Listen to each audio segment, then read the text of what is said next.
Kemlabad new project 2025 இது 7வது project start பண்ணியிருக்கோம். இன்றைக்கி கேம்லாபாத்தில் பார்த்திங்கன்னா இது செகண்ட் ப்ராஜெக்ட் இந்த வருஷம்.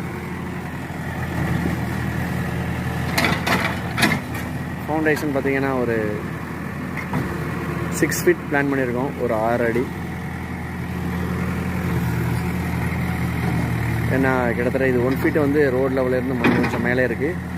5 ஃபீட்டு இவங்க பிளான் பண்ணியிருக்கோம் எல்லா சைட்டுக்கும். இந்த ஒரு அடி மண் அதிகமாக இருக்கிறதுனால ஒரு 6 அடிக்கு பிளான் பண்ணி எக்ஸ்டென்ஷன் பண்ணிகிட்ருக்கோம். ஃபூட்டிங்கோட சைஸ் 4x4.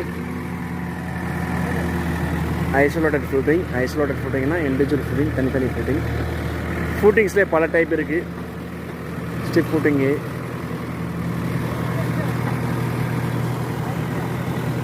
கம்பைன் ஃபூட்டிங்ஸ், இந்த மாதிரி நிறைய ஃபூட்டிங்ஸ் சொல்லிக்கலாம். நம்ம இண்டிவிஜுவல் ஹவுஸை பொறுத்த வரைக்கும் ஐசோலேட்டட் ஃபூட்டிங்ஸே ரெசிடென்சி பில்டிங்கு போதுமானது.